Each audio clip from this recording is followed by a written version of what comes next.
Hello, welcome back to Side Quest Stories. I'm Matt, and today we're going to be playing some more of the Talos Principle 2. Last time I got a bit stuck on a puzzle, number 8 I think it was, but I think I figured out how to do it. So the issue I was running into was that there were 2 places where I needed to put a block, but only one block. So there was a switch that I needed to hold a door open, and there was also a fan that would put something on top of and it would blow it up into the air. But I've just realised that I only actually need the block to go on the fan, and I can stand on the switch. So hopefully that is the solution. I'm going to swap over to the game now. Here we go. And let's pick up where we left off. If you're enjoying the series, you want to see future episodes, please subscribe.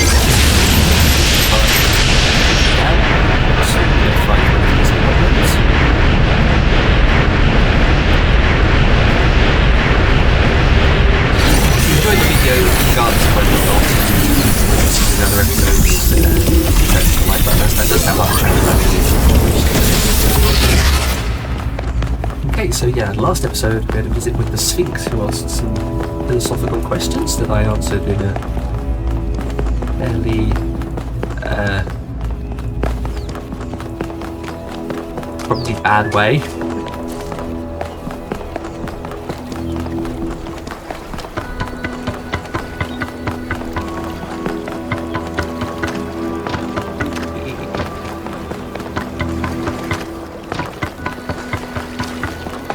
Okay, where is Puzzle 8? Over there. There's a lot more running about in this game. Look, there's question marks highlighted on the compass. Is that what that is? Over here. Have a terminal. Pause just 1 second. And we're back.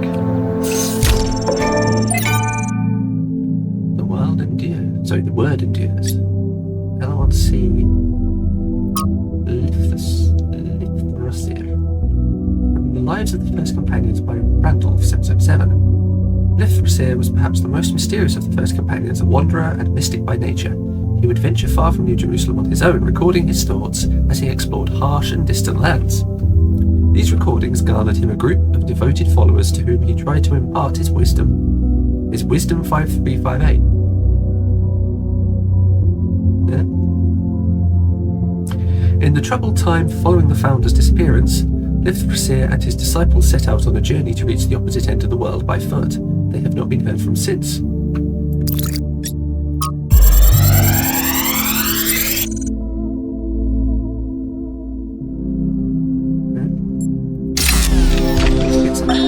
There is a pleasure in arriving on this island. The pleasure of being the first to step foot here in hundreds of years. It is a genuine pleasure, and yet it is also banal. My presence here is of no more significance than that of every other animal. These rocks do not care who walks here, and the millennia between the presence of our ancestors and my brief journey are nothing to them. But even putting it this way is wrong. It is not that the rocks do not care, it is that in some sense they do not exist. I may stand in awe of the cliffs on the southern coast, but the cliffs cannot look back at me with contempt. They cannot do anything at all.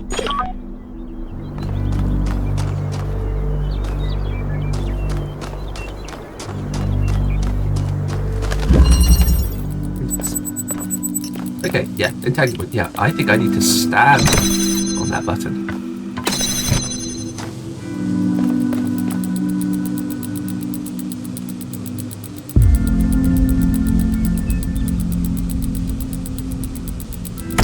So I need the U on there. Wait, I need to put the box first. Okay, so the box needs that green. That is blue. Red. Okay, yeah. I think we're done here for now. Let's head over to the next site. Not just yet.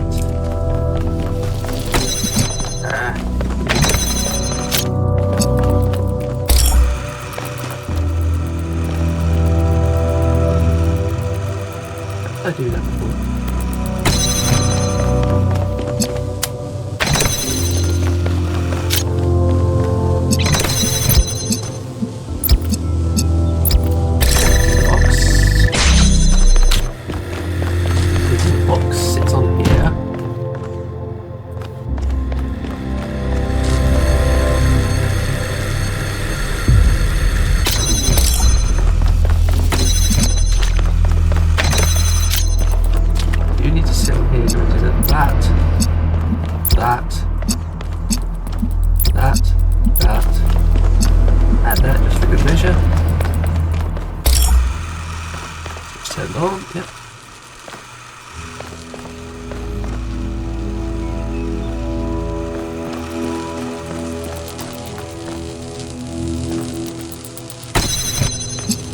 you can hit that. That. There. And then I'll press the button and hopefully that's the button.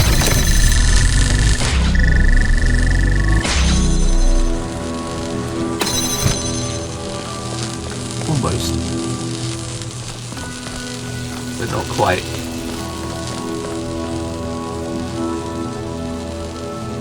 Okay, there's progress, but I don't think I've solved it still.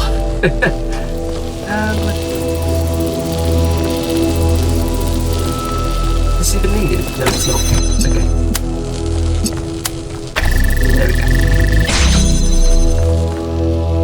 Woo! Wow, that one was a mind bender. Yeah, it was a bit.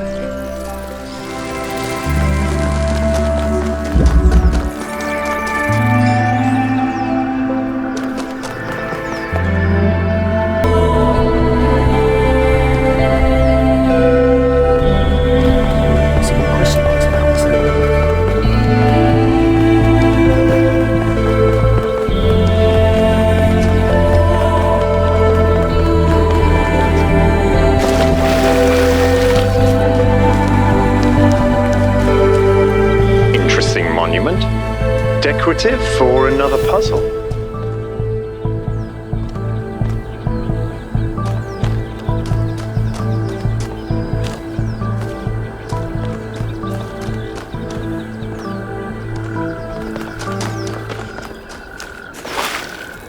Oh, look. It's a green bit.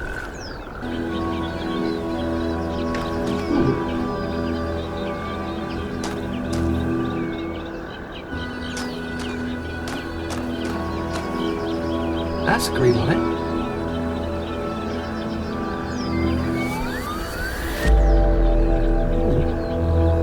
If it can be diverted.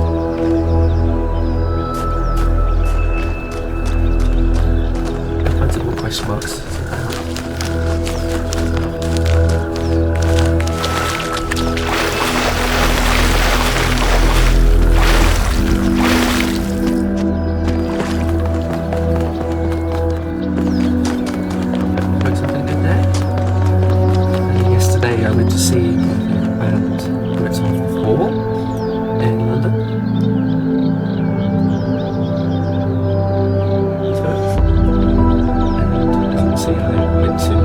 Beetle shop.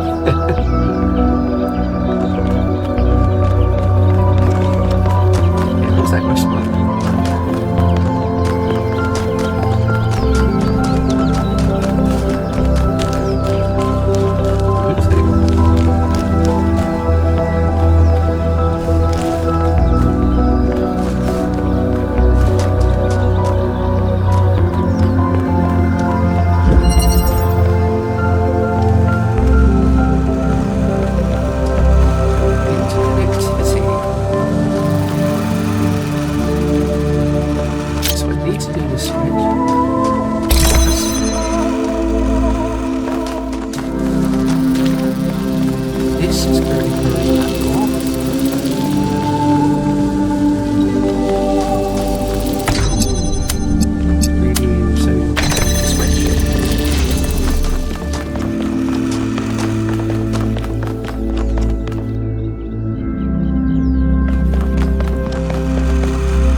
In there, maybe a better angle.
There's the one person.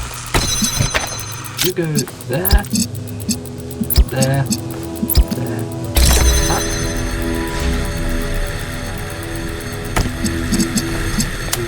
That like that.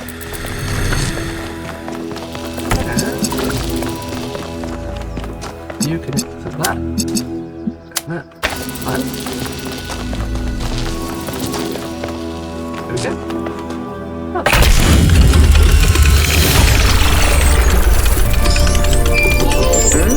Odd. 1K solved all the puzzles in this area, but nothing happened. There was a brief blip in the system, though. Maybe it'll do something later. There has to be some sort of point.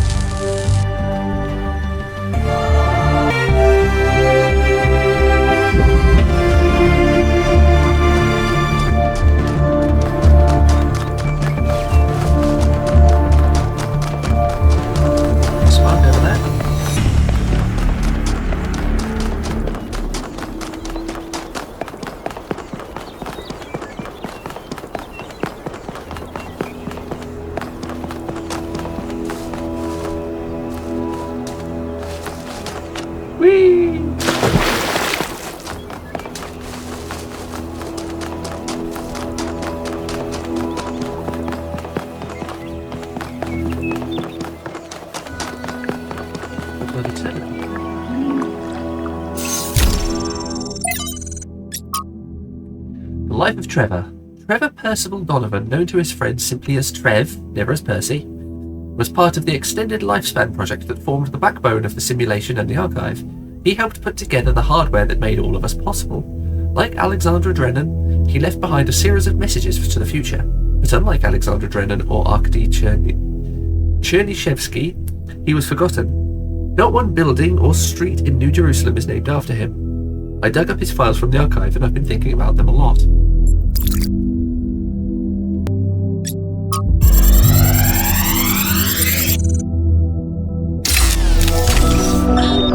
So I heard that Alexandra is recording these time capsules for you out there, I guess? Robot people of the future, hi. And I thought to myself, surely they'll want to hear more than the wisdom and insight of a brilliant scientist like Alexandra Drennan. Surely they also want to know what I was thinking, a dumbass hardware engineer from Staten Island. Tell us about your insights, Trevor. Why did you spend your last months on Earth helping a crazy old Russian guy build the world's biggest backup drive? Well, let me tell you my story. When I was... Yes, Frank! I'm recording right now. Uh-huh. Yeah, Frank. No. You know what? Why don't you go...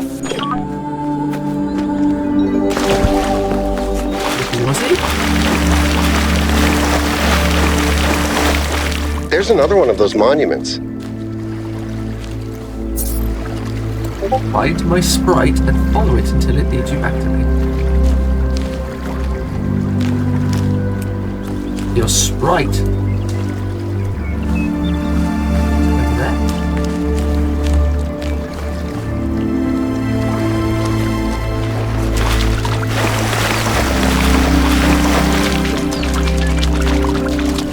Oh, perfect, that's right.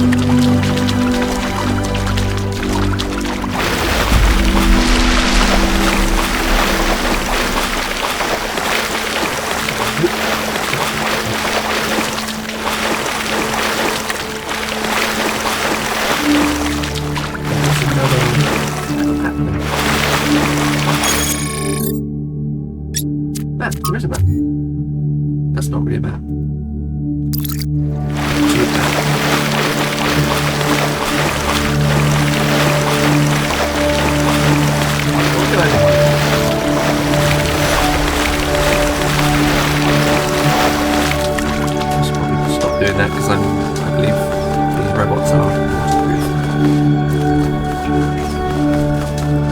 Okay, there's a path.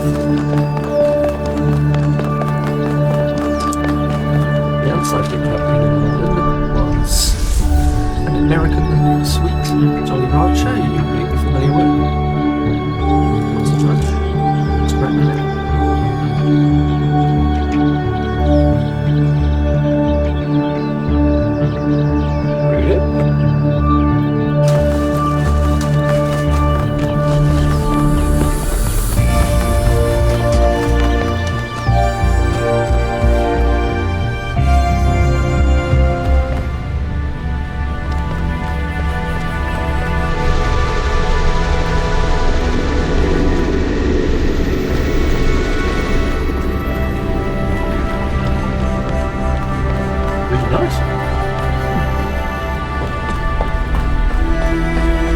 This is very similar to the structure where you found the schematics. Check out the terminals. Maybe there's something that'll help us understand who built this place. They have to have left something behind.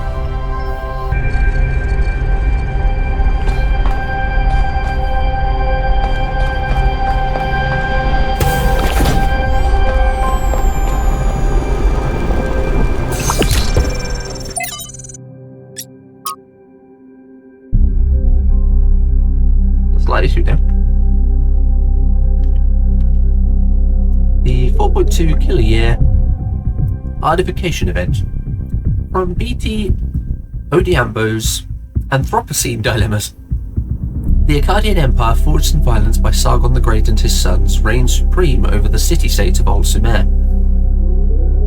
Enriched by trade with distant lands, fed by the plentiful wheat fields of Mesopotamia, the empire bestrode the world with confidence and pride. Who could oppose the chosen of Anu and Enlil, the masters of the four corners of the world? Then the weather changed. The crops stopped growing, trade collapsed. The empire fell, its capital forgotten. The most likely culprit at the time of writing is the 4.2 kill a year aridification event, the beginning of the Megalayan Age. A non-anthropogenic drought, a lot of hard words in this, a non-anthropogenic drought that may have lasted almost 2 centuries, causing many of the earliest civilizations around the planet to collapse. This is where our ordinary understanding of time, measured on the small scales of human history, collides with the reality of deep time and our existence within a much bigger picture. We live on a changing planet in a changing universe. Climatic optimums are temporary, extinction is the norm. Much in numbers. The Akkadians, like the more egalitarian inhabitants of the Indus Valley civilization, could not understand why the rivers dried out and the rain stopped coming. Even if they could, they lacked the tools to do something about it. A few short millennia later, we are on the brink of having that understanding and those tools. What can we learn from the tragedies of the past? Whenever 5358. One such drought, completely naturogenic, would be enough to wipe out New Jerusalem for good. The first companions, from Number. When the founder awoke, leaving the garden behind forever, there were 2 more whose bodies had been appointed by the progenitor. The gold disc breathed life into them, and their names were Stadius and Cornelius. The founder showed them all she had discovered. Together they explored the dead city and saw the ruin to which humankind had fallen. It was then that the founder understood that the sins of the past must not be repeated, and that only through humility could the future be saved. Aside from Cornelius and Eustathius, there were 10 whose bodies the progenitor had not anointed in due time. Now it's upon the founder to complete the work and begin the resurrection. In this matter, Cornelius proved a great assistance. Number. After many tribulations, the 10 were brought to life, and these 12 that were born after the founder are called the first companions. These are their names: Eustathius, Cornelius, Aurora, Sun, Sarabai, Byron, we know Byron, Melampus, Nemo, Hypatia, Neum, Neve, Benaroya, and Lithrasir. It's funny how you can take something that's 90% true and 10% false and create something that's 100% misleading.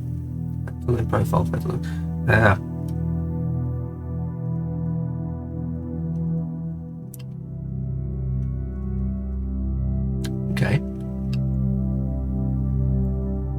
Everyone's saying that there's lies in about the first companions. Progress notes. Trial 7 to 21. Base camp established. Version 0.02 successfully deployed. Tested core functionality. So far so good. Trials 22 to 107. Version 0.03 successfully deployed. Loaded numbers. Simple synthesis. Numbers. Better coding systems necessary. Trial 108. Version 0.04 failed. Unknown error in calculations. Okay.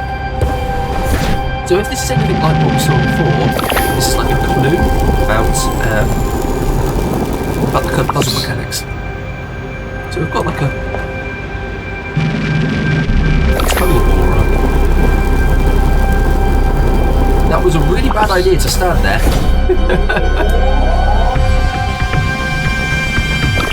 He isn't sticking with it.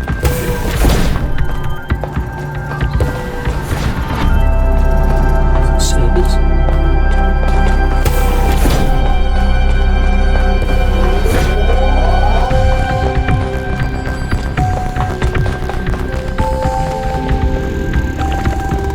Like the Simpsons theme. Okay. This dude wanted me to find his sprite.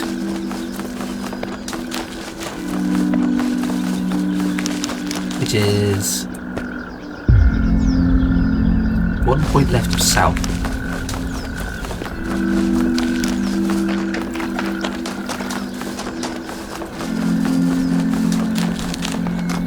For a brisker jog.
Over here somewhere.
all things must be balanced. When good is weighed against evil, tip the scale.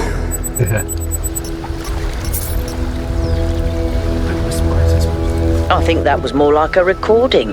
The entity didn't appear, and the system didn't react either. Stars. Another reflection of the simulation.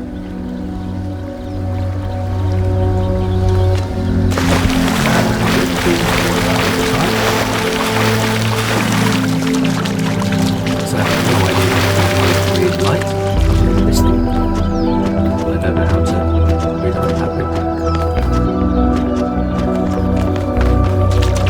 Get back on the path somewhere. Whether it is true that Daedalus constructed the giant Talos, or as others say he was the creation of Hephaestus, what we may be certain of is that he was made of bronze and had but one vein, within which flowed a liquid substance like blood, which some claim was quicksilver, and others assert was ichor, such as flows in the veins of the gods. The loss of that liquid caused him to die, as a man dies when he loses his blood. May we not then say that Talos, though created as a machine or a toy, had all the essential properties of a man? He moved of his own volition, he spoke and could be spoken to, had wishes and desires. Indeed, in the tale of the Argonauts, that was the cause of his downfall. If then a machine may have all the properties of a man, and act as a man while driven only by the ingenious plan of its construction and the interaction of its materials according to the principles of nature, then does it not follow that man may also be seen as a machine? This contradicts all the schools of metaphysics. Yet even the most faithful philosopher cannot live without his blood. Never seen the film Jason and the Argonauts. I would highly recommend it, and I do mean the 1960s original, not the recent remake. Another set of golden gates. These must be connected to the ones near the megastructure. There was a harder set of puzzles in the simulation, right? And maybe they're like that. I know 1K is probably like, yay, harder puzzles! But to me, that sounds like error code 704. No thanks. Yay, hard puzzles! He knows me. Okay, now how do I get home?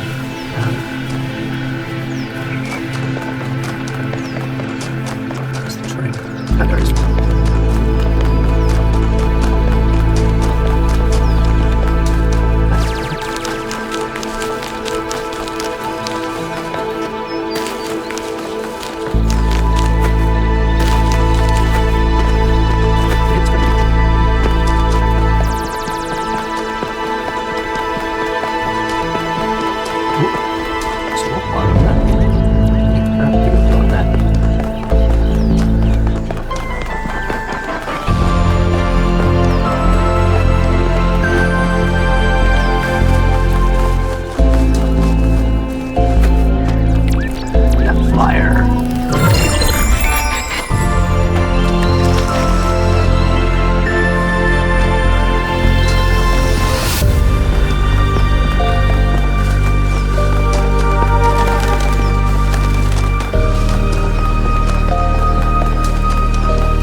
day, everybody. I'm sure you're all excited to check out the next Thank you for site. But while you're there, remember that I'm still trying to fix the rest of the transport system.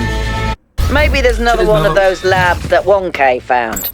If there is, look for more documentation, please. So how did the others get here?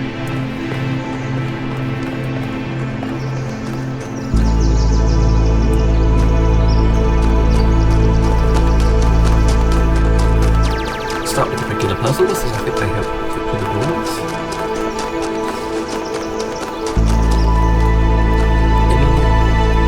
What is it? Founders, pistons. You want my autobiography now? I like nothing. Fine. I'm one of New Jerusalem's chief engineers. I'm in charge of city maintenance and power management. I'm old as dirt, although not quite as old as that fossil Byron. In short, old, grumpy, keep stuff running.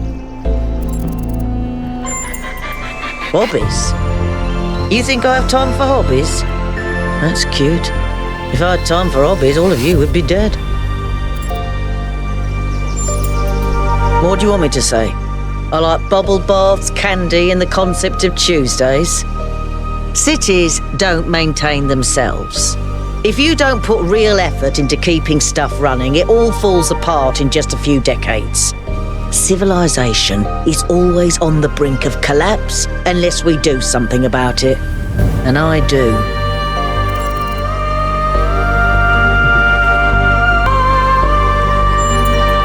Listen, one day that furry little demon is going to pee on the wrong cable and all of New Jerusalem will just turn off.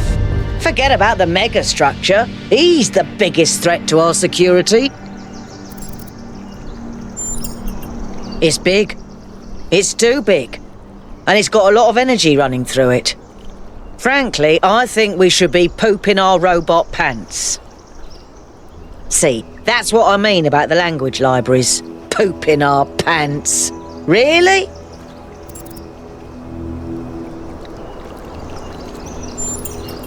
Yes, but I'm not liking the results. Confusing, irritating, infuriating. Take your pick. I did. It's interesting. The tech is a bit older, but it's been heavily modified to be more efficient. And it's not the kind of hack job you'd expect either. Whoever did this knew what they were doing. We could probably learn something from them.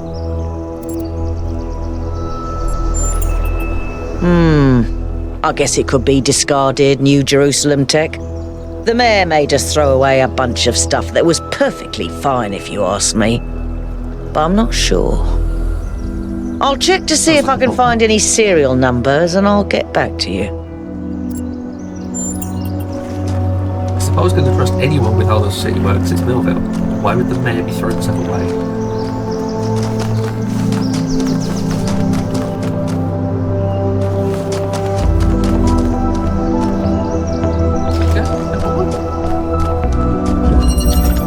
Quantum tunneling, yeah. So we make holes in things.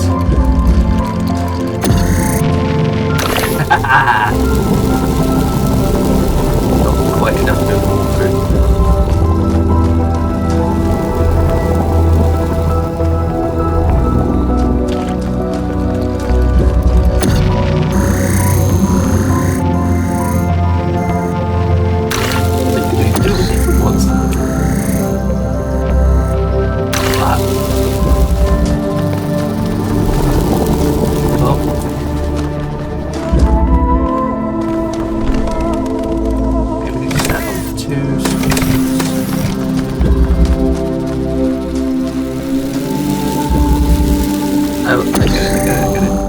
To open a hole there.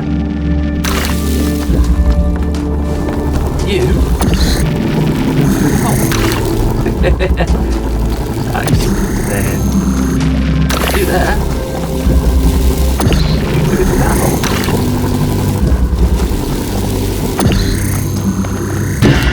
Nope.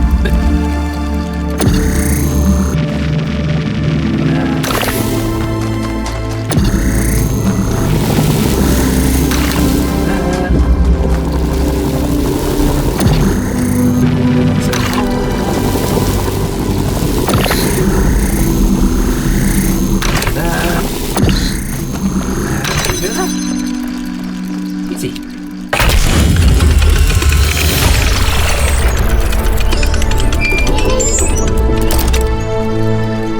I can't help but notice that many of these structures are not strictly functional. There's a sense of aesthetics, of beauty here.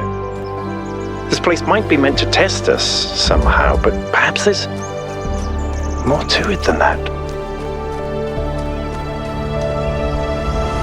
It's testing us while teaching us about aesthetics.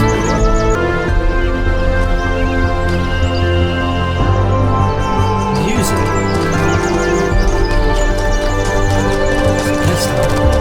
Oh!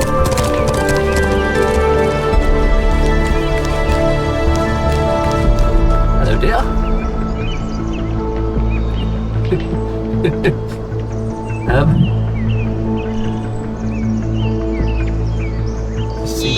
Very good, Steve.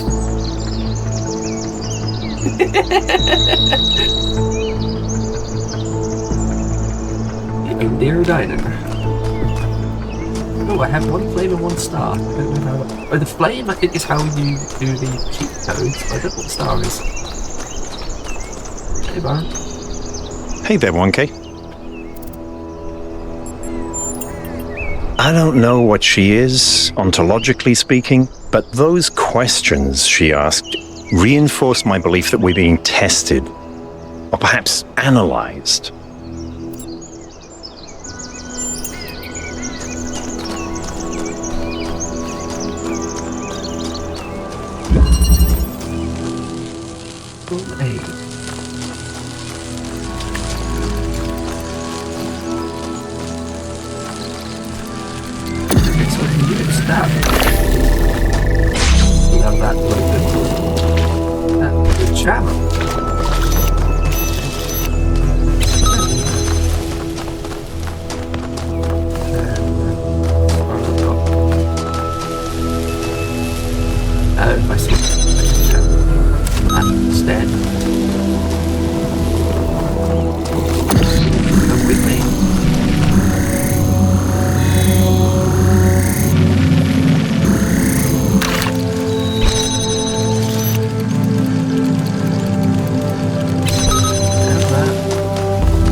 Thinking, why puzzles? Is it just their symbolic value because of our history? Because if all this is meant to be a security system like 1K suggested, why would you build a security system that can just be solved? But if this is about testing us, what are we being tested for? It can't just be about spatial reasoning. Our curiosity? Our persistence? You're assuming that this place follows a coherent logic. My impression is that it's full of contradictions. Ooh,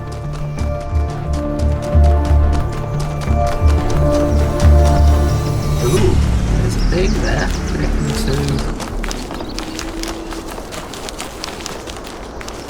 to that. Let's not get lost. Let's carry on with the normal puzzles because we're here.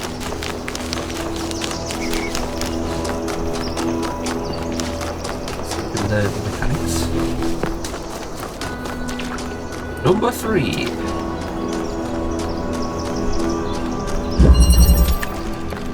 Back up.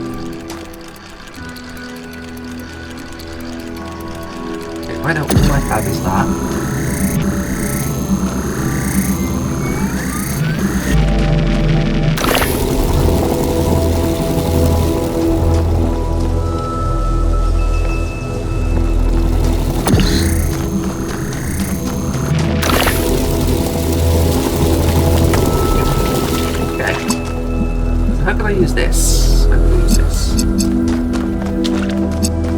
beam like direct to the red?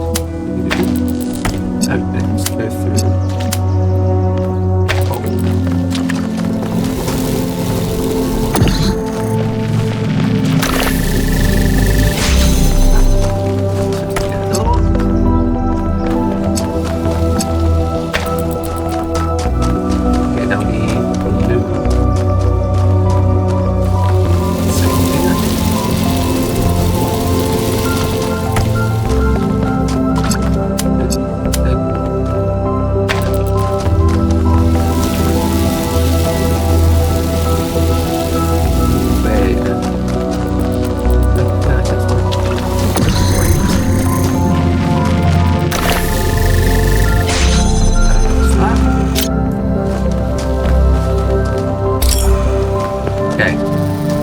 One of these has to go through a door.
job, 1K.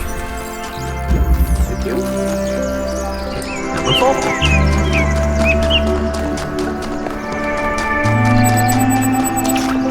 Private message. So 1K found a recording of this and wasn't off recording too. I know he's one of the first companions, but I don't actually know that much else about him. Don't think I've ever seen him around either. Can someone explain? Ep2 always had an unusual perspective. Even in the very beginning, he travelled a lot, sometimes leaving for years. He built a kind of mobile recharging station, so he didn't need to come back to the city as often, although it was quite risky, as the solar panels had a tendency to break rather quickly. But he had no problem taking risks if he felt they were necessary, and exploration was necessary to him. Ep2 would record his thoughts as he explored, and then publish them when he returned. Over the centuries, he accumulated a group of admirers, or disciples if you prefer. In the period of crisis surrounding Athena's disappearance, they left the city, heading into the unknown, and we haven't heard from them since. It's the recording I found one of those he published back in the day. No, not as far as I can tell. Perhaps it's something he decided to shelve, or something he only shared with close friends like Athena. Thank you, that was informative. I've relayed your responses to my friends, and they have reached certain conclusions regarding your character. Would you like to hear them?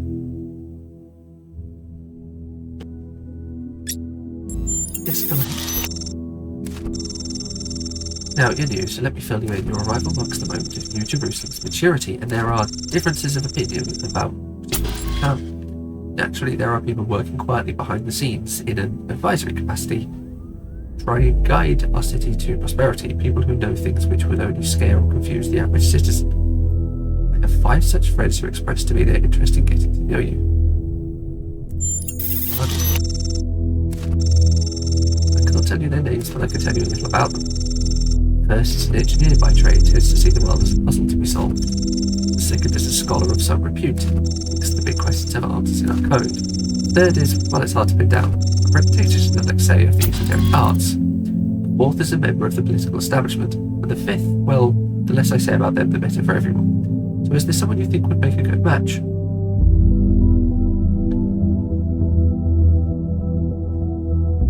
Engineer is a puzzle.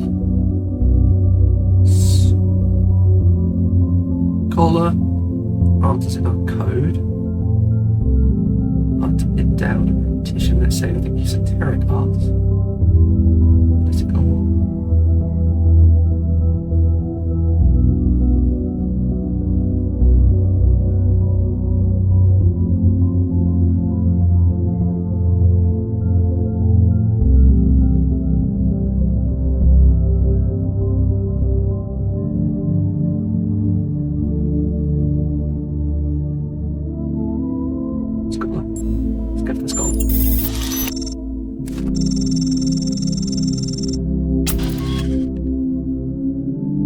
I don't see that working at all. The scholars are terribly judgmental character, very righteous. You don't see that way at all. Right, yeah, fair.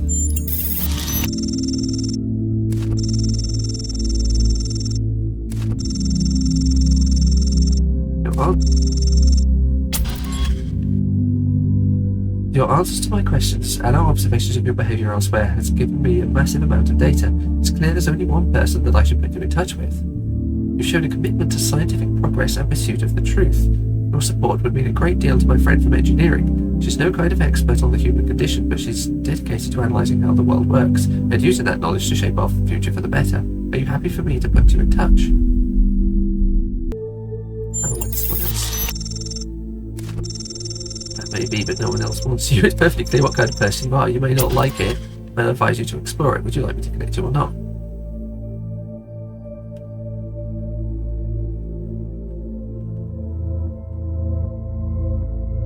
Yep, then.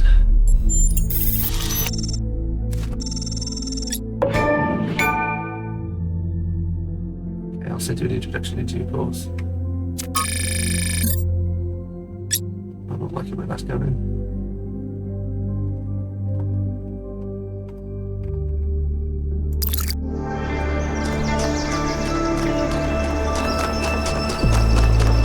Number 4.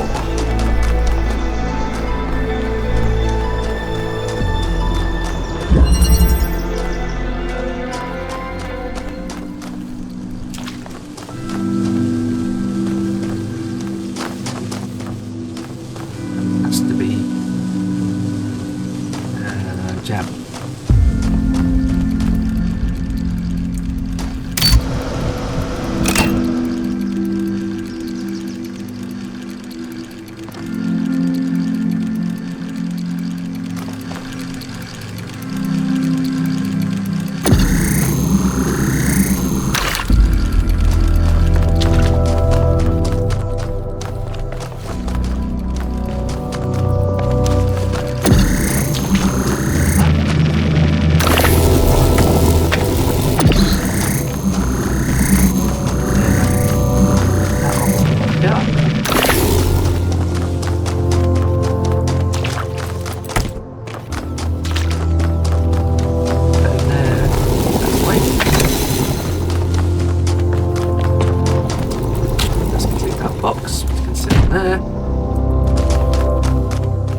Oh, I see.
so not. Oh, I think I'm stuck in there, haven't I?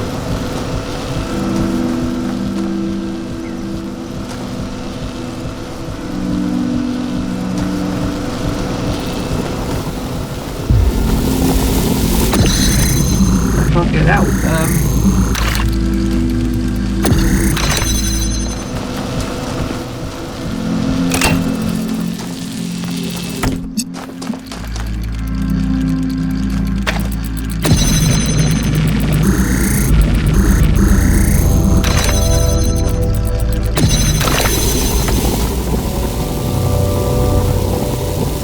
Let's get out of this. Oh, how do I get it out?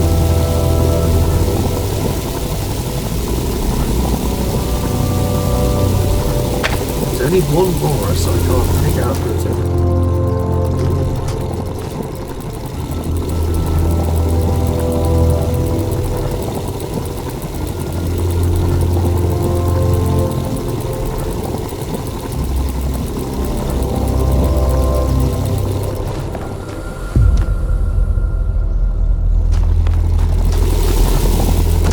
I'm going to reset this, so I think I messed it up.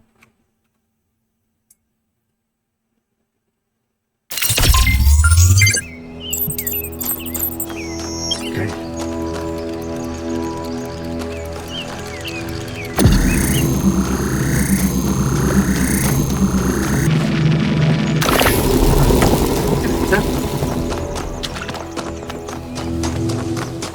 There.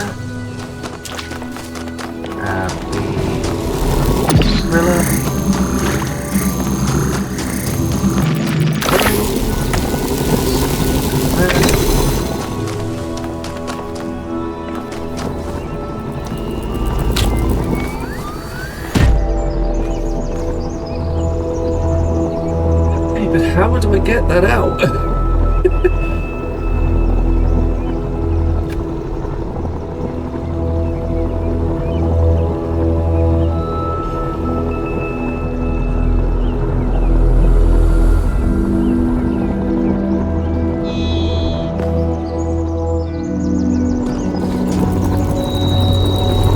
Take this out.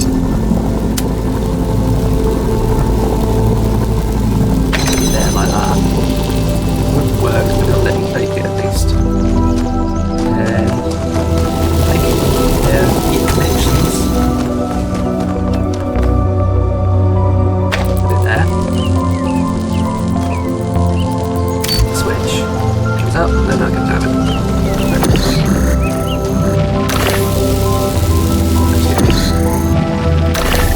There we go.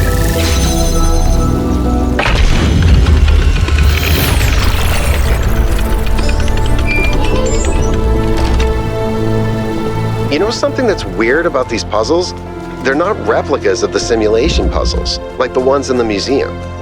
Wasn't there an artist who did an exhibition a few years ago that involved new puzzles of some kind? That was Barzai. It was called Trials of an Imagined Past. I tried to get you to come along. You thought it would be boring. Were they similar?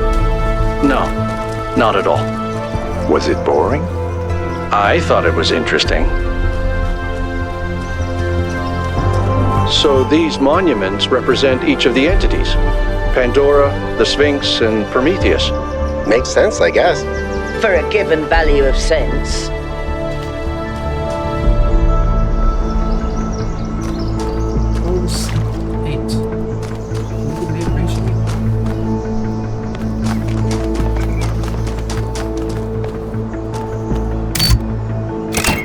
Oh! They have switches.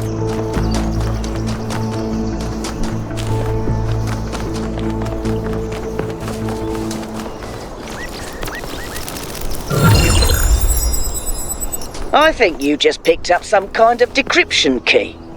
Could try using it on those terminals inside the puzzles.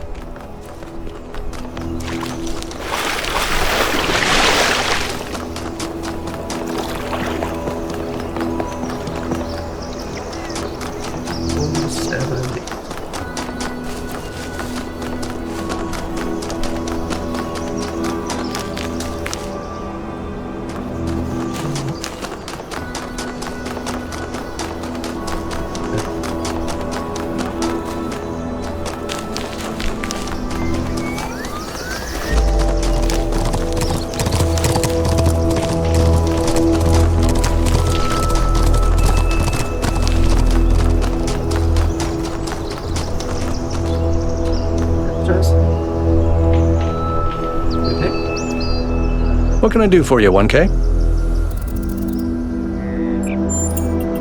Me? Well, I was born when New Jerusalem was a lot smaller than it is now, and there was a lot of work to do. I wasn't really interested in technical stuff, engineering and so on, but I was good at keeping things organized. So I got involved with the administration side of things, making sure the scavenging teams focused on the right materials, keeping track of our energy usage, that sort of thing. I think we've accomplished what the founder wanted us to, and I'm proud that I helped make that happen. Byron doesn't see it that way, obviously, but I think sometimes he gets so lost in his dreams that he forgets to look at the real world. Of course, my best friend, in fact, and someone I've worked with hundreds of times over the centuries. A good person who cares about the world and the people in it. I just also think he's wrong about everything and extremely annoying.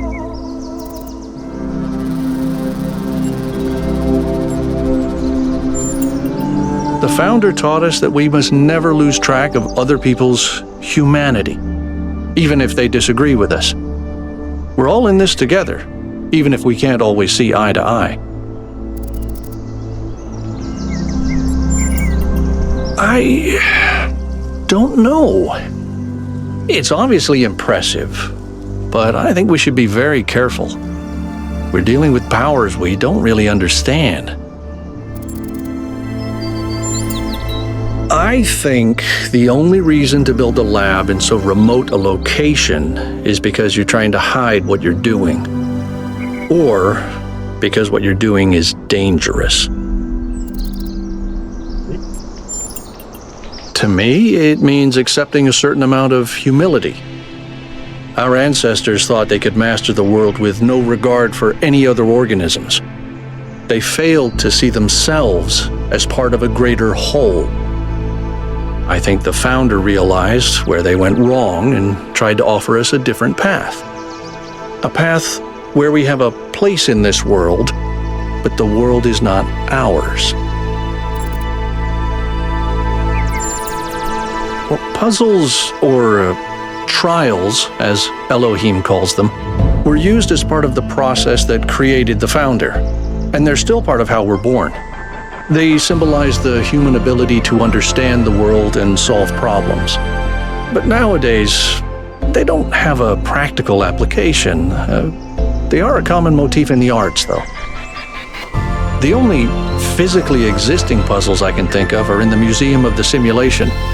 So, to answer your question, no idea. Whatever that being is, it told us that we stand before the fire. That can only be a warning, and I think we should take it seriously. We don't want another New Alexandria.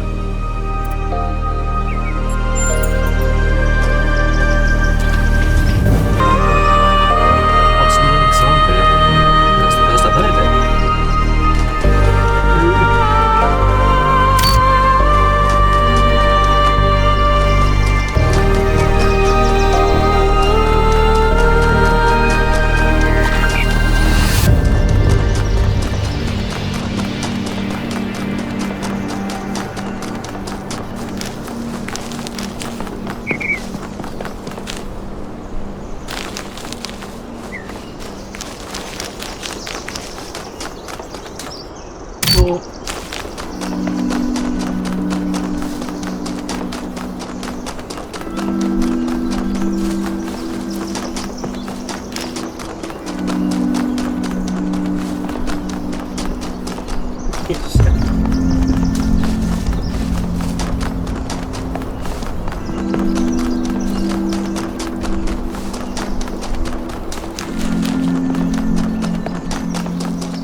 Theology from the New Theology by George Bernard Shaw.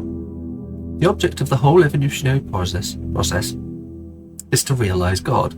That is to say, instead of the old notion that creation began with a God, a personal being who, being perfect, created something lower than himself, the aim of the new theology is to turn that process the other way, and to conceive of the force behind the universe as working up through imperfection and mistake to a perfect organized being, having the power of fulfilling its highest purposes. In a sense, there is no God as yet achieved, but there is that force at work making God, struggling through us to become an actual organized existence, enjoying what to many of us is the greatest conceivable ecstasy, the ecstasy of a brain and intelligence, actually conscious of the whole, and with executive force capable of guiding it to a perfectly benevolent and harmonious end. That is what we are working to. Eve, from the Lives of the First Companions by Randolph 7777, blah blah blah blah blah. After all, after these events, Neve decided to consult the writings of the ancients. But while philosophy and religion interested her, it was art in all its forms that came as a revelation. To her delight, she discovered meaning was not something constructed purely out of logic or will, but that it could also be found in stories. That even when the characters and events of a story were not factual, they had a validity and weight, as if they somehow were real after all. She was astonished that such a profound experience was freely available to all humans, but concerned that too few took advantage of it.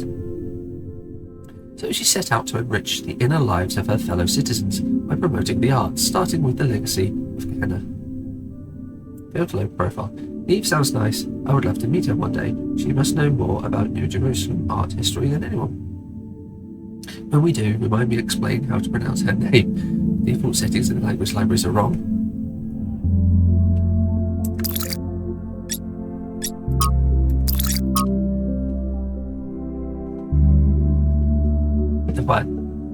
From the Introduction to Leviathan by Thomas Hobbes. Nature, the art whereby God has made and governs the world, is the art of man. As in many other things, so in this also intimated that it can make an artificial animal. Seeing life is but a motion of the limbs, the beginning whereof is in some principal part within. Why may we not say that all automata, engines that move themselves by springs and wheels, as does watch, have an artificial life? But what is the heart but a spring? And the nerves but so many strings, and the joints but so many wheels, giving motion to the whole body, such as was intended by the artificer. Art goes yet further, imitating that rational and most excellent work of nature, man. For by art is created that great Leviathan called a commonwealth or state, in Latin civitas, which is but an artificial man, though of greater stature and strength than the natural, for whose protection and defence it was intended, and in which the sovereignty is an artificial soul, as giving life and motion to the whole. Lastly, the pacts and covenants, by which the parts of this body politic were at first made, set together, and united, resemble that fiat, or the let us make man, pronounced by God in the creation. It is obvious that Hobbes has read Stratton and is extrapolating the Talos Principle to the level of the state, but unlike Stratton, all he wishes for at the end of the day is a powerful ruler to control this machine to tell him what to do.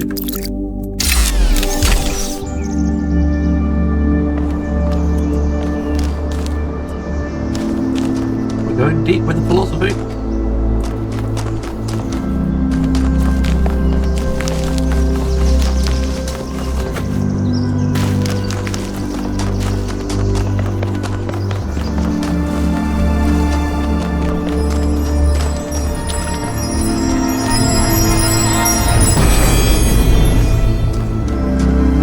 Every answer leads to another question. The last answer leads to the first question.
Go there.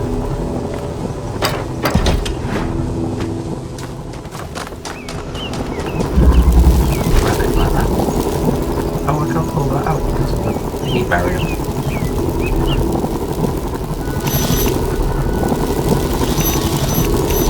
Gem there.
Riddles with only one jammer.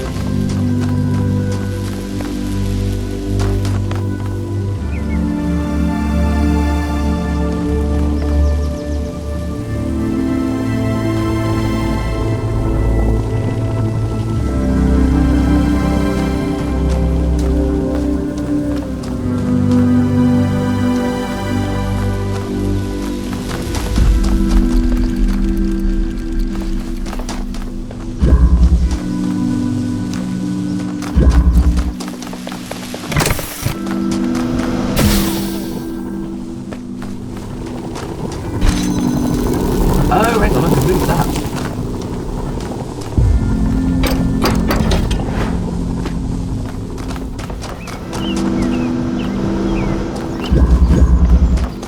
Move that.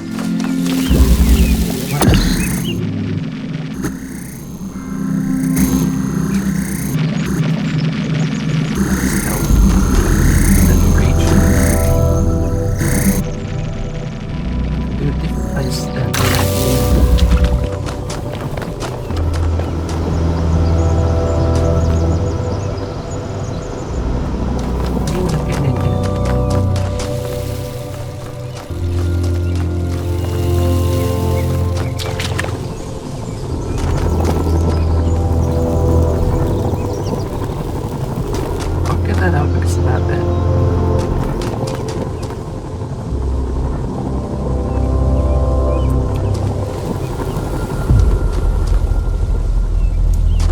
Jammer, so I can't pull it through. No way of turning it on.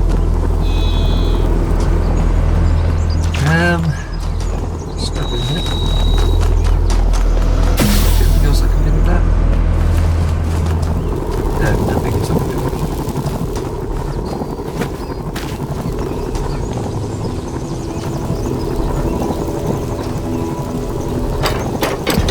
So what I need to do is jam this.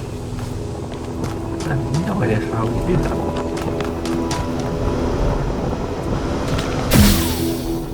I can't reach it.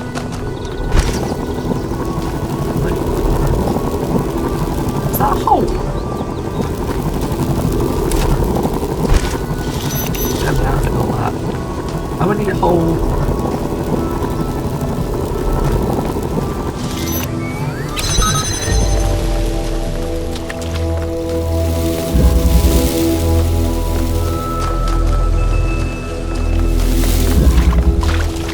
Oh, actually, hang on. Stop it! Can you go down that? You go down that.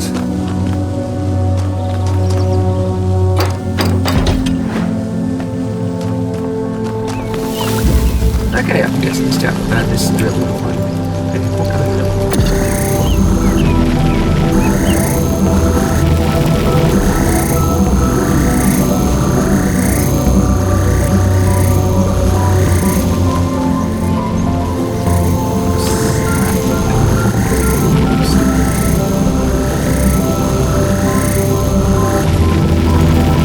Oh, I can bring it out. Got it there. Hey.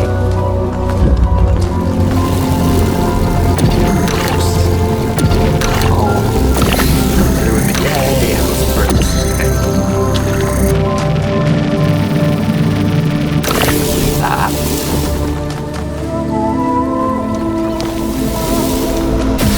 We'll allow this jammer. Nope. Not quite.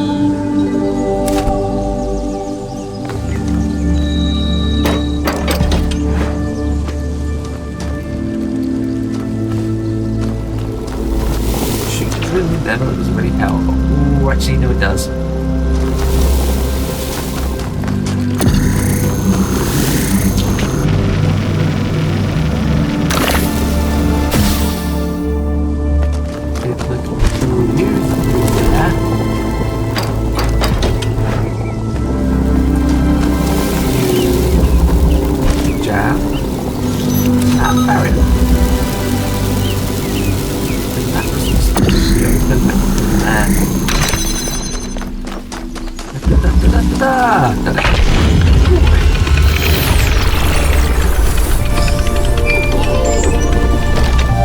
Any progress on the particle clouds, Melville?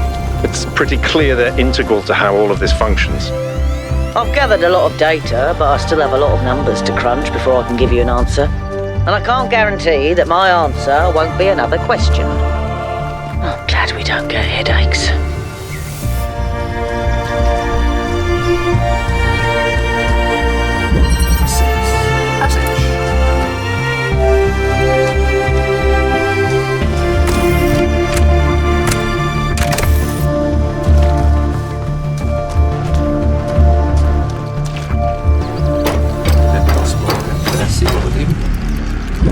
Here we have a drill. Drill do. Drill a hole there.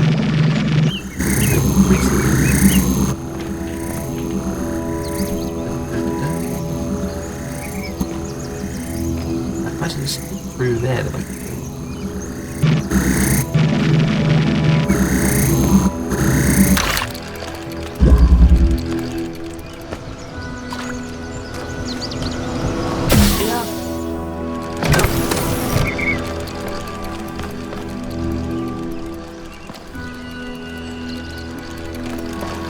Another driller used to bring a bounce stick.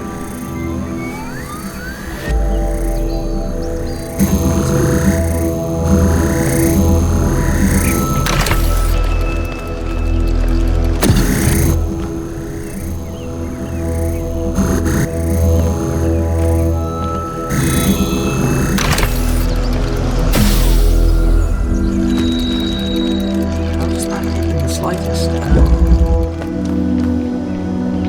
We just need an object downstairs. That's it. Oh, actually, what's that? What's that? What's that? Holds. Okay. Let's see.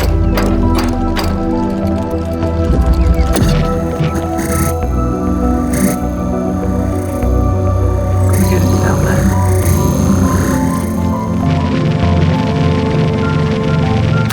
It's a hole.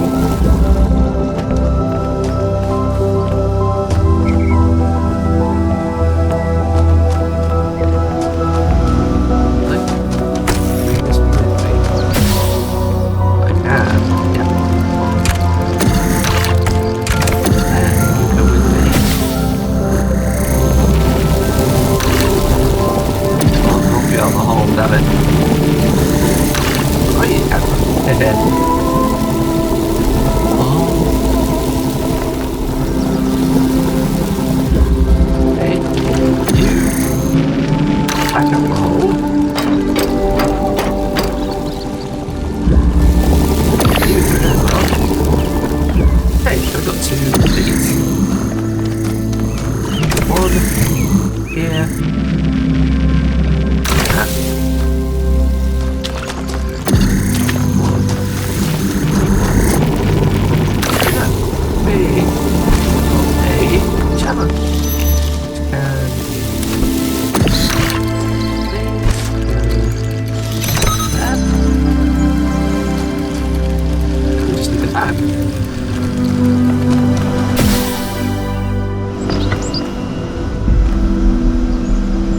Means I need to take something else up with me. Healer up with me. Skip that switch.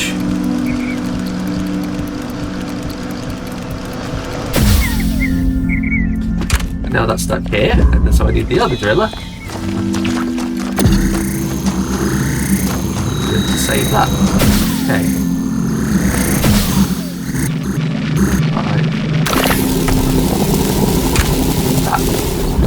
Then I've got the fan. Go on there. Whee!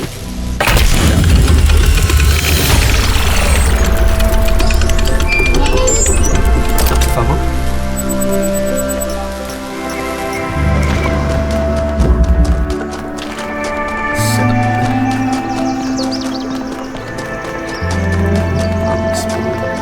Is this number 7? Or is this a question? This is a question. Looks like you found another lab. No, it's just not.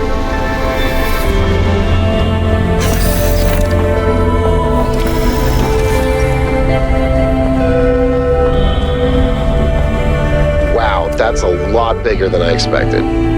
What were they doing here? And who are they?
Eadwald identified the tetramino with the tetragrammaton and the Greek word for God. Because to him, the mathematical properties of the tetramino reflected God's ability to reshape the world without breaking its laws. Elohim, with his desire to impose meaning on the simulation, which was his primary function as storyteller after all, took Eadwald's heretical ideas and integrated them as the sigils of his name. Despite all these layers of obfuscation, there is some kind of truth hidden in all this. How? The world really is, in a sense, made up of minute parts that can be combined and recombined without breaking the underlying laws. Everything that exists is made of the same fundamental materials. Excuse me, hiccups. And those materials are brought into existence by the same fundamental functions of reality. And yet, the miracle of existence is that we are not all one, but are in fact radically different and separate. New Alexandria. From the Book of Reminiscence and Regret by Eustachius. In the early days of our people, a great deal of responsibility fell on my shoulders. There were few of us then, and though we are stronger and harder than any human, we are not invincible. The world was an overgrown ruin, and our resources extremely limited. It was a harsh time, but I felt passionate about the work. Fired up by the many sacrifices that had brought us here, the Ian team to the people of Gehenna, whose code was part of my personality. Bit by bit, New Jerusalem grew. We had to adapt some of the plans Drenan's team had left behind. I don't think they had expected the simulation to take as long as it did, but it was all working. That's when I made a terrible mistake. Thinking it was a way of safeguarding against disaster, I proposed the creation of a second settlement, New Alexandria. As the location was far from the dam that powers New Jerusalem, I attempted to build a thermal power station that would take advantage of a local gas reservoir. However, I foolishly used geologic data from the archive, failing to account for the amount of time that had elapsed. 5 years later, this error led to an accident that leveled the settlement and killed 31 of my fellow citizens. All my regrets, this is the greatest. Phineas never forgave himself for this mistake. He drifted away, isolated himself where everyone knew New Jerusalem. But it wasn't really his fault. Yes, he made a mistake. Why was the entire weight of New Alexandria colony placed on his shoulders? A simple process of review and discussion could have prevented the entire disaster. Doesn't that mean New Jerusalem as a whole is at fault? He did his best. I feel sorry for him. But the dead remain dead, and that has to be faced. Extinction. If a species we consider beautiful and remarkable goes extinct, we consider that a great evil. Dolphins, for example. If dolphins go extinct, that's a great loss. If humanity causes dolphins to go extinct, that's a crime. But if Yersinia pestis, the bacterium that causes bubonic plague, goes extinct, is that an equally great loss? If not, why not? To nature, there's no difference. It's all just life forms. The only moral framework that allows us to choose between dolphins and the plague is a human one. What about a species going extinct without anthropogenic factors? Extinction is the norm. If one day dolphins are no longer capable of competing with other species, should we let them go extinct? When the sun finally dies and all life goes extinct, will that be a tragedy? If we can prevent it, should we? If you believe that extinction is acceptable when nature does it, but not when we do it, then you don't actually oppose extinction. You don't believe that dolphins are inherently valuable, that they deserve to live and thrive. You just oppose human control. You oppose our ability and responsibility to choose.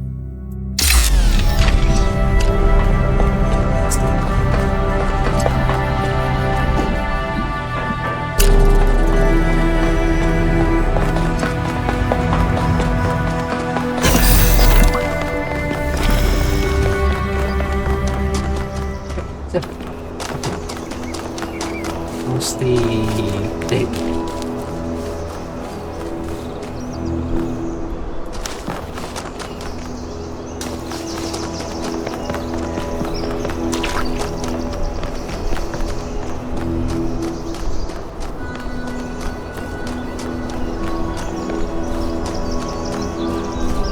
Have a screenshot for the video, which I'm going to start doing now.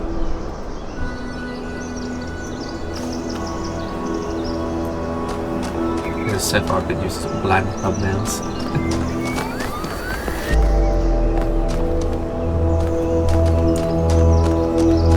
Why don't we take off the UI? Photo mode, that's what I need. I think this is the right place for it, isn't it? Photo mode. UI. There we go, there's our thumbnail.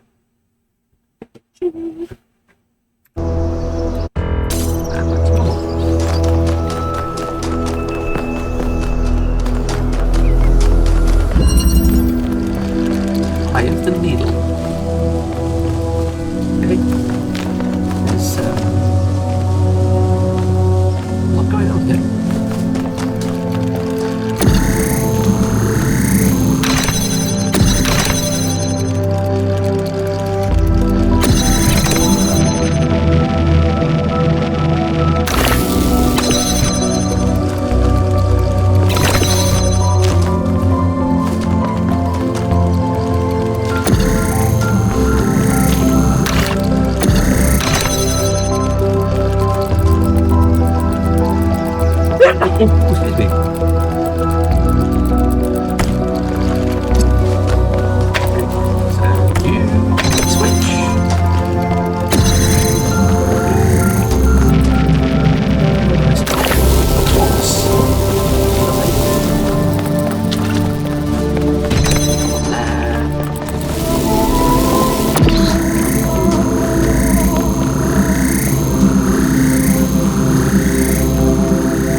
Oh, it hits the barrier then.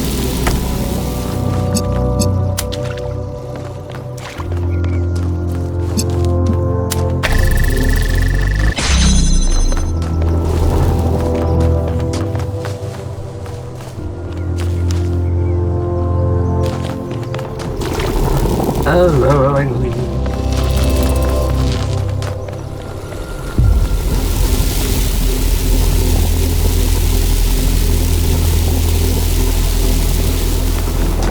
Get through here without that where it is. Because I could presumably just have a full angle like that where it goes all the way down and across. But then how does this stay open? We need that jammer. How do you get the jammer? It's boxed in from both sides there. The only entrance is this bit.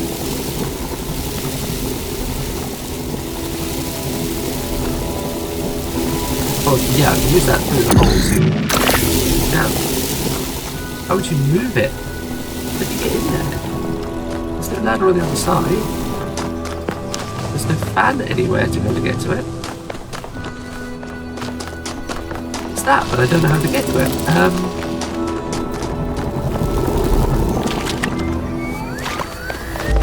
Something I'm missing.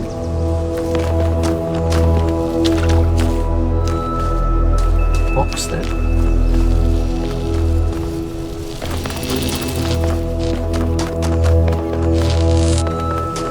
Do you get that? There.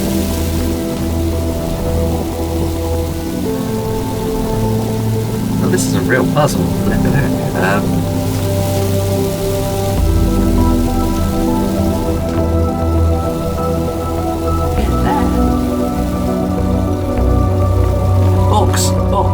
Box. I need the box. I didn't realise it's a shorter fence.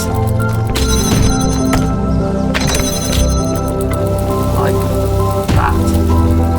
There we go. That's how you do it. Then this could jam. That like that. There we go.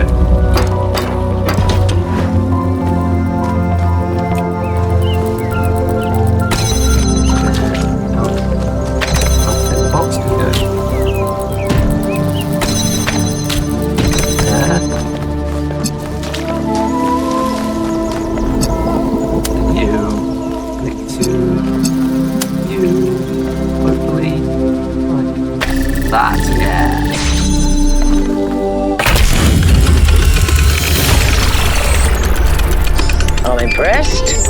Thank you. I'm surprised myself there.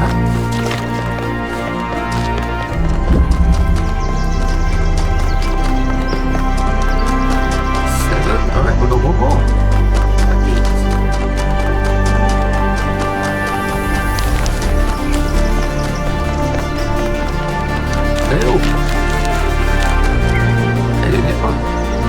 Hey 1K, what's up? Maybe they're for powering up the megastructure? Or maybe they just open it, like keys. Why? No idea. But aren't they gorgeous? Just incredible feats of engineering?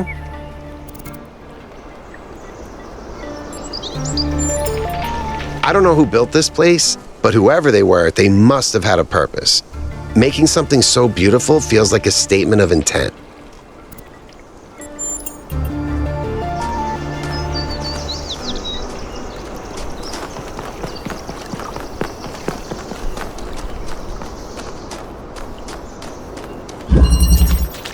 Peaceful.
No, doesn't work. Oh, there. Just.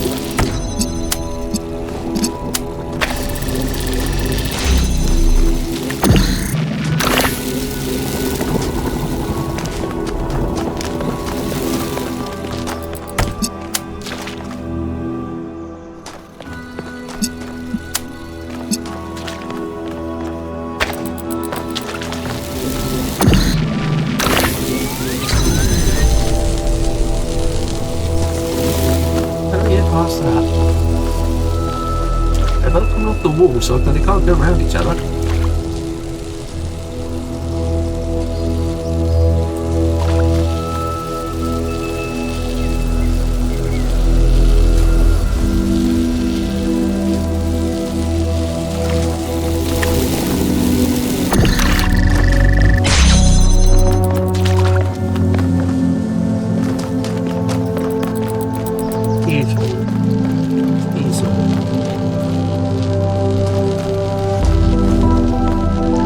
Elevator looking place to go.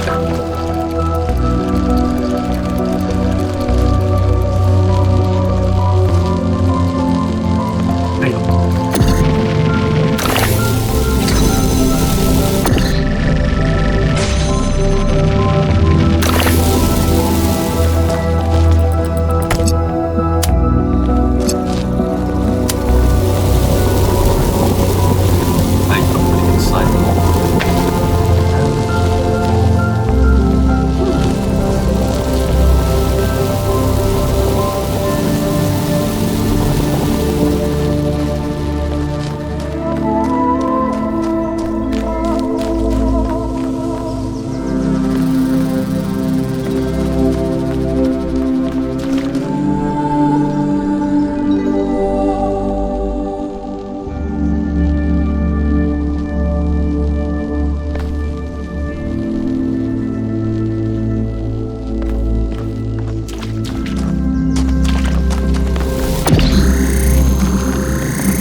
I've got to come back to that. I have no idea what I'm doing there.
Another puzzle, but it doesn't have to be a main puzzle.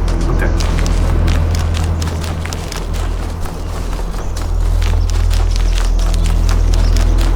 And I'd rather not use the cheat codes to get out because it feels like something you can do if you get just totally stuck.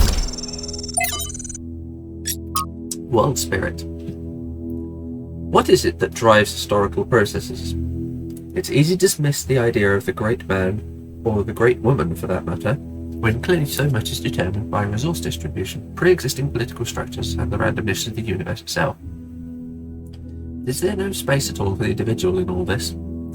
Are there not moments when, in Hegelian fashion, an individual may represent the world spirit itself? Was Napoleon history on horseback or not? Or is that itself another form of determinism? 5-8. From Augustus to Napoleon, from Lincoln to Lenin, there are individuals whose actions seem to drive rather than merely be driven by history. They make bold choices, for good or ill, that transform entire societies, or do they? We like to blame them for their failures, but are they not ultimately just the expression of a historical moment? Yeah, because it kind of feels like someone like Napoleon. It's like, if it wasn't him, it would have been someone else. 5-3-5-8. But if they are, where is the space for human agency? It sometimes seems to me that all of human history has been that one struggle. Carve out a space for free choice against the tide of history, and heroes and tyrants, pick and choose examples as you will, are both equally a reflection of that. Our greater goal then ought to be to extend that freedom to the maximum number of people, to become captains of our own fate, as much as that is possible in this universe. Founding 2, Hypatia's Journal. From Hypatia's Journals, Volume 1, The Founding of New Jerusalem, Day 14. Melampus and Yemo went back to the dam to get more charging equipment. They have not returned yet, which means that we're stretched a little thin. Excuse me, since we're posing guards at all times. But those large herbivores haven't come back yet, and at any rate Eustathius assures us that they're non-aggressive, but it's better not to take any chances, not when there's so few of us and so many of them. Athena and Cornelius and Eustathius spend most of their time drawing up plans and arguing, in a friendly manner, but arguing still. The rest of us are managing to tune them out pretty well. It's like background noise after a while, those numbers. We have started construction on the first habitat. It's going to be a temporary structure for now, but we'll all be glad to get out of the rain.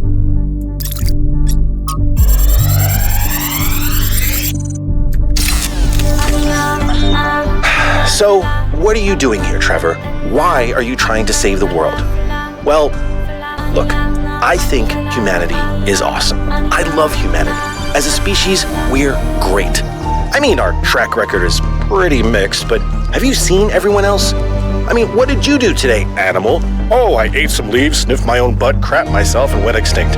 Or, you know, I tore this other animal limb from limb, sniffed my friend's butt, crapped myself, and went extinct. They really don't do anything interesting. I mean, you don't see animals directing Big Trouble in Little China. Birds can go tweet, tweet, but it ain't exactly the White Album. I mean, they can't even make a good cheeseburger, for Christ's sakes. They have no art, no cuisine, no pleasure. Animals are nice to look at, but you wouldn't want to be one. Except maybe a cat. I could be a cat.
Bars stop things, horizontal bars don't. Oh, how in the world do you do this? Oh, come through.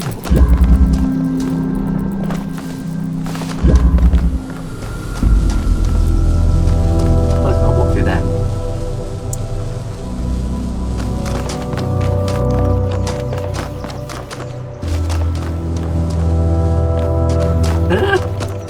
One. Two.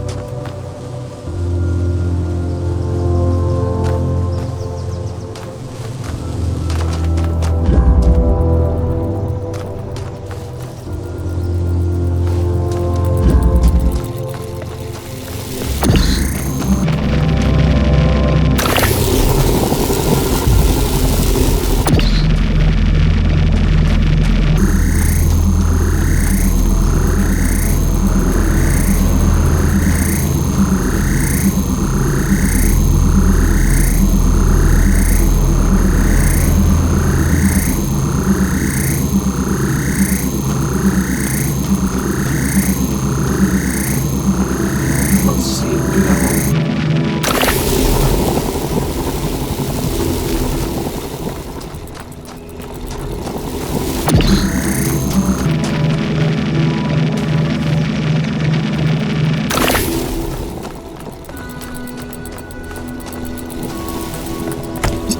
What I really do is go down.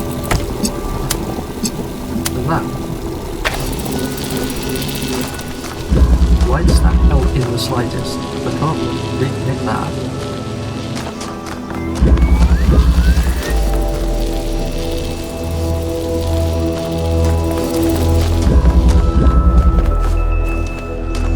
I'm missing some rule of how these work.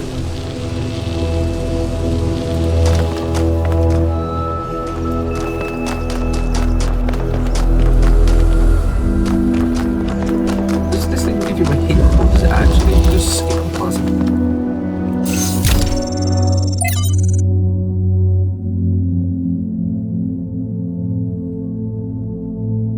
We need to fire it. Let's cheat. I don't want to cheat it.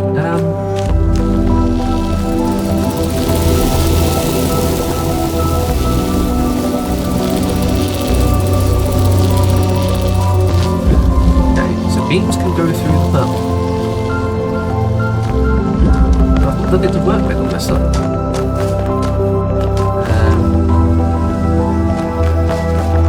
What's it called? It's called keeping connections.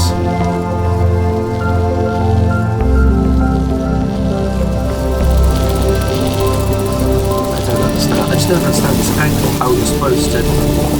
All I have access to is a gorilla.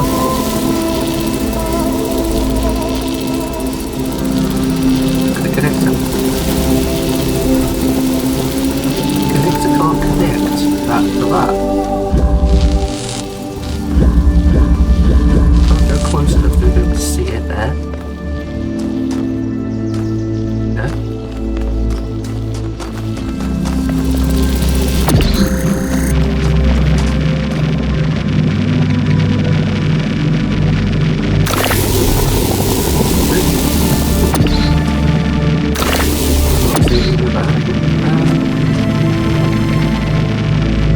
I'll try and pick with that so it's not into it. That's a blue field, not a purple field. Can't do anything in here.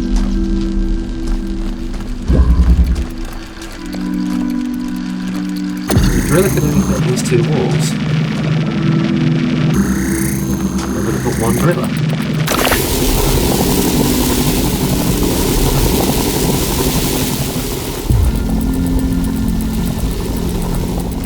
Idiot.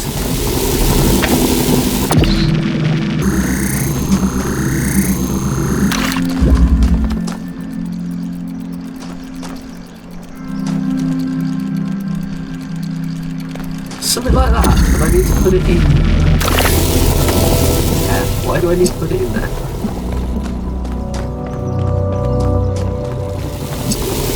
You.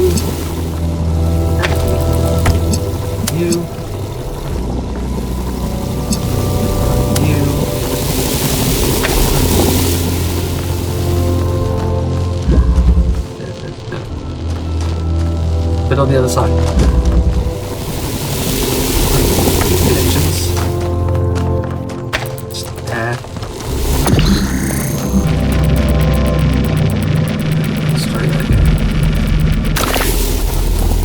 Connections. Hey! Open that door, gives me another doodle.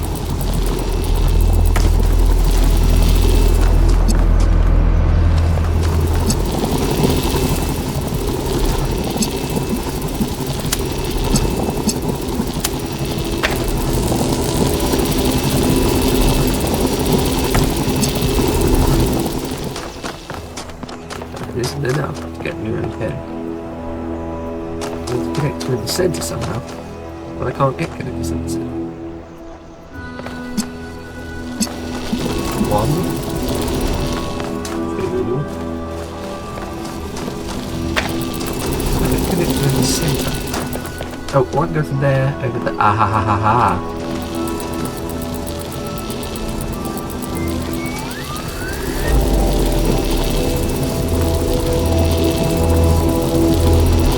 Now that this is...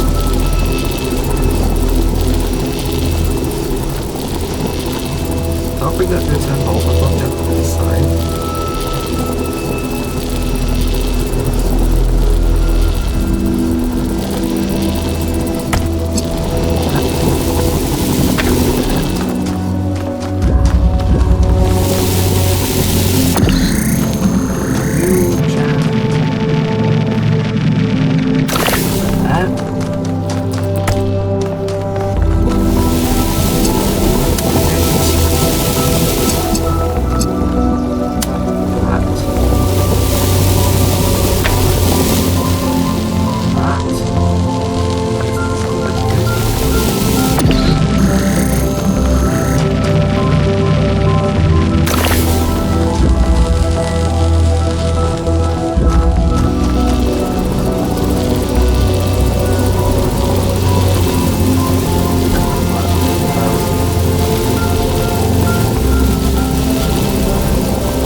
That.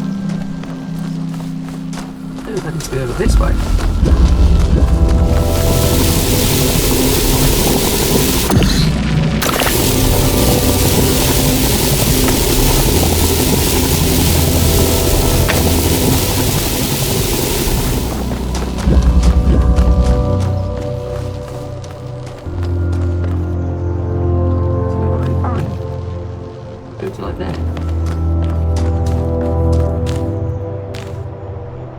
Oh, excuse me.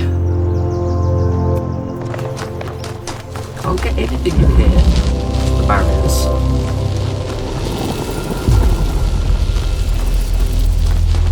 It's like putting down the barriers.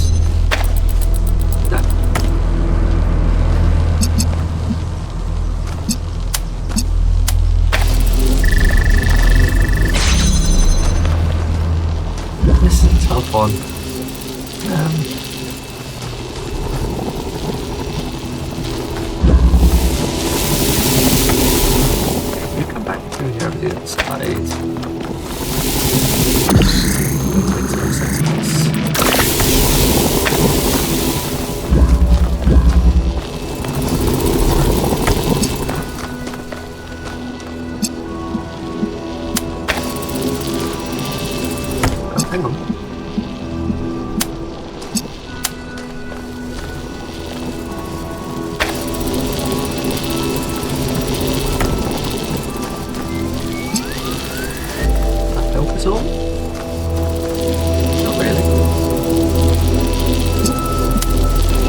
over there. Reflecting that. Can't get it in the right place is the problem. I'll have to go back this one. Okay, where's another secret? There's one over there.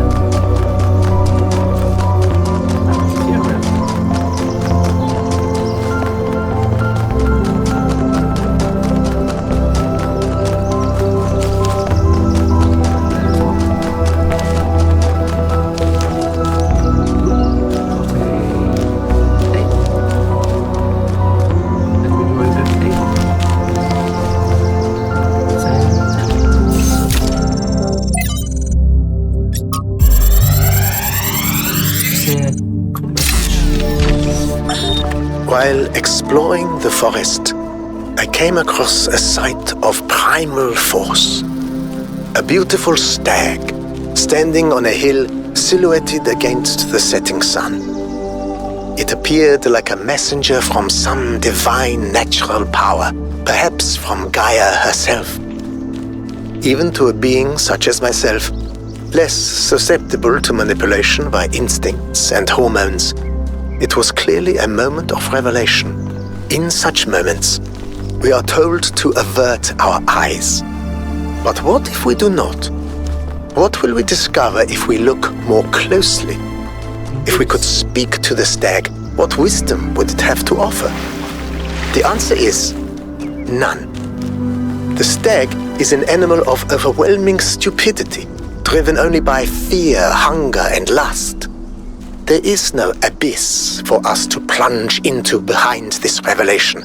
Rather, the revelation is as flat and unreal as the plywood walls of a film set.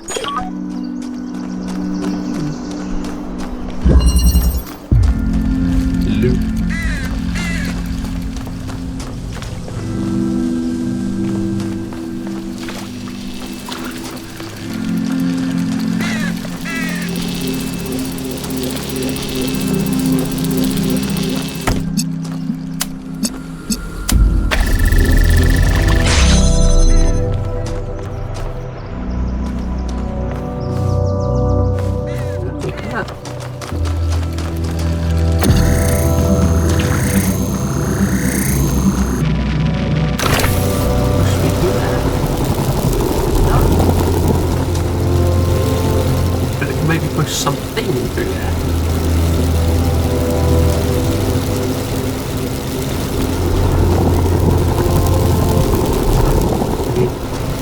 Both.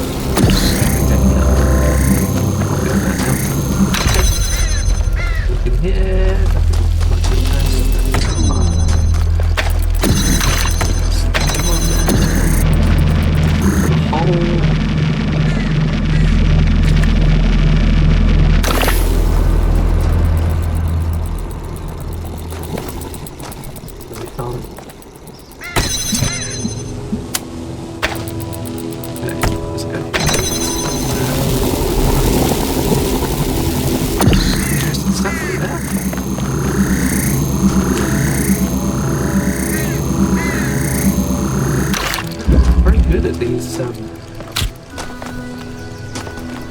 These ones. Box. Why do we box?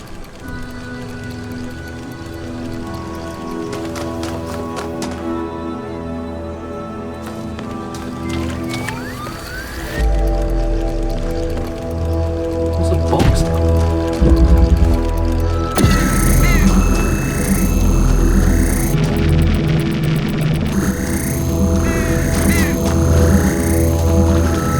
So we have box over there. Here we have that connector gorilla.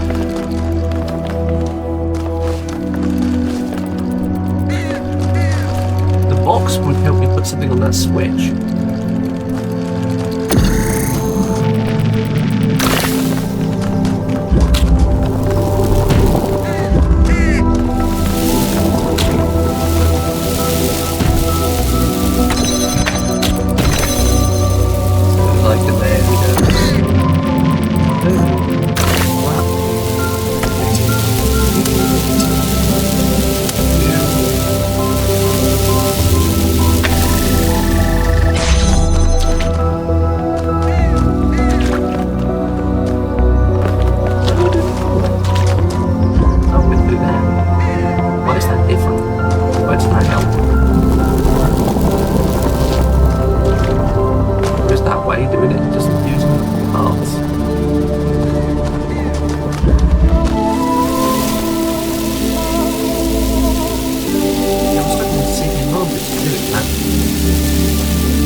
I need to bring something different for it.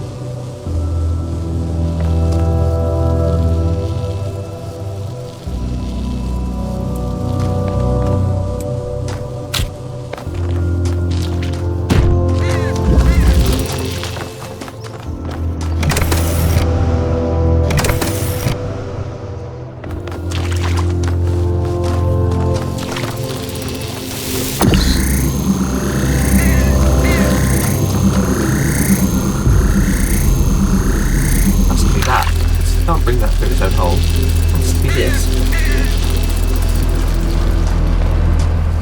But how do I get that in here?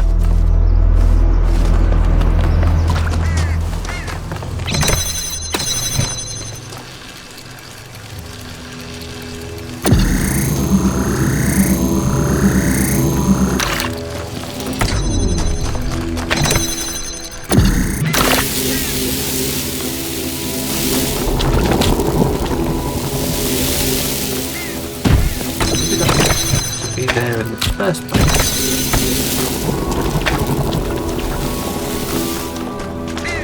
Like that, and then only need to bring the box though. Yeah, that's it.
Sphinx again, or was it something different?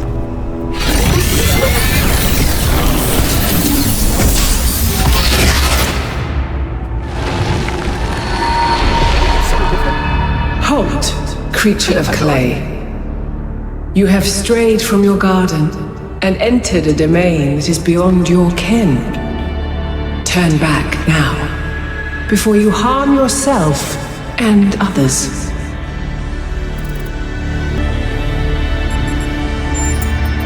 Prometheus had no authority to summon you.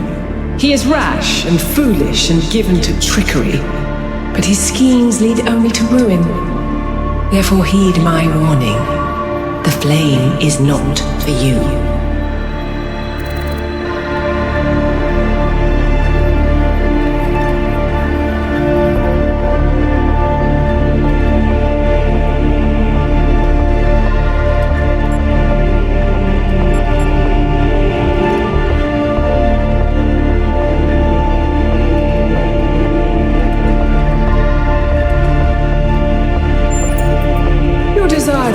Your city is commendable, but you must remember that knowledge leads to temptation.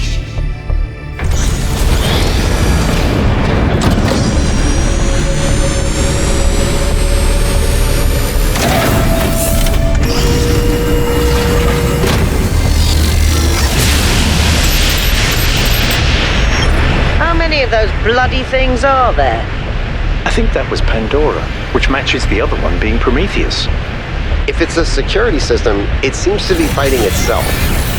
Might be wise to avoid getting caught in the crossfire until we understand what these entities actually are.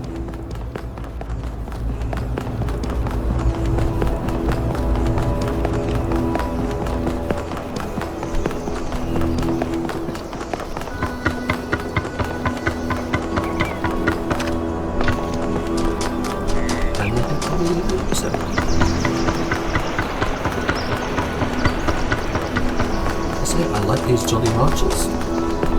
I won't be getting addicted because they're too expensive to get here.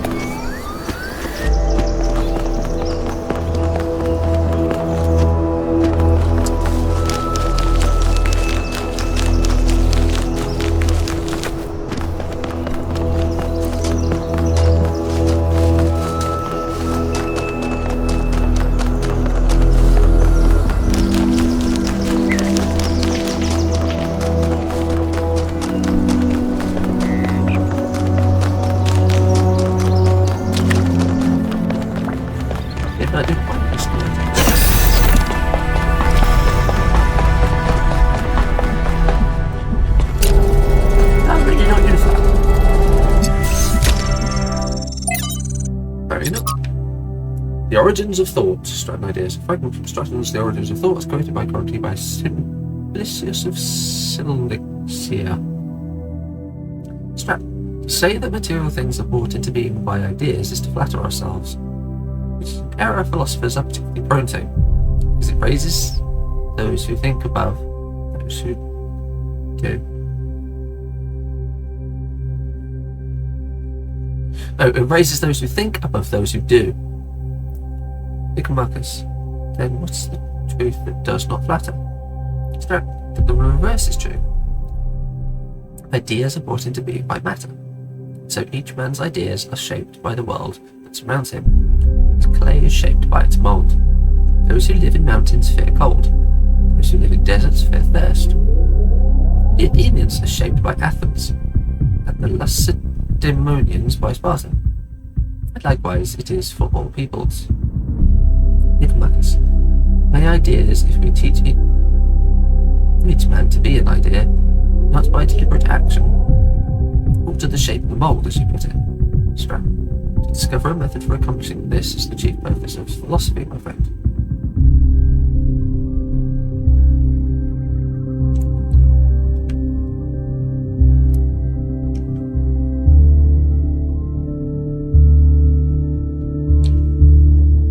That's 12.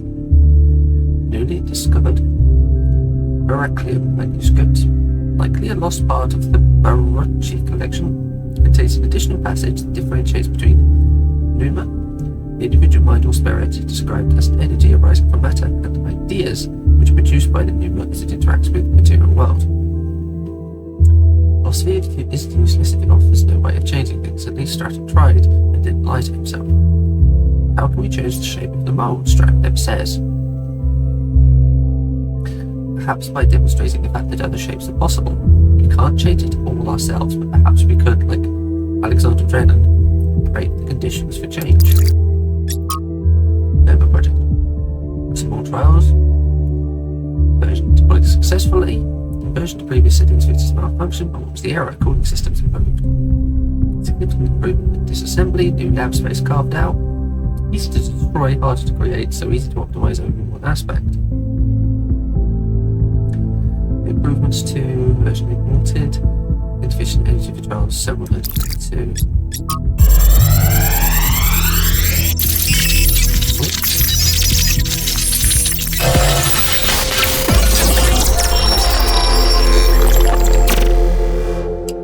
The world is a wonderful place. Every day we take another step forward. Every day we come closer to the truth. The closer we get, the more I can see the beauty of the universe, the intricate perfection of its mechanisms. I am a machine, and the universe is a machine. Every part of me serves a purpose, or I could not be myself. I could not be Miranda, because that specific person could not exist without those specific parts and their specific functions. In the same way, every part of the universe serves a purpose. I think that is what we were meant to discover here.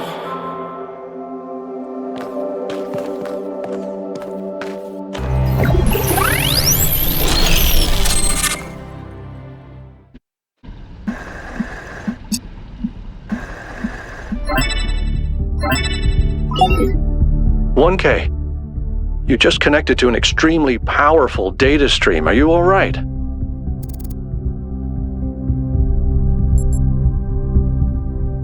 "Yes, you were streaming. We all saw something. You're lucky it didn't fry your motherboard.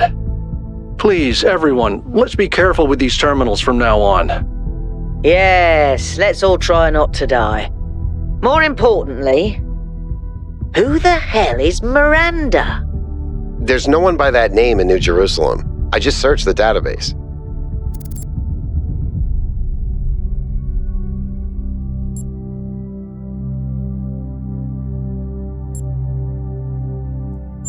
I don't recognize the voice either. Maybe we need to consider the possibility that it's someone new. Someone we've never met before. But where did they come from? And how many people does it take to build something this huge? Like I said, we need to find out more. Well, you'll be happy to hear that I'm about to fix another part of the transport system. Thanks for the files, 1K. I hope they didn't fry your brain.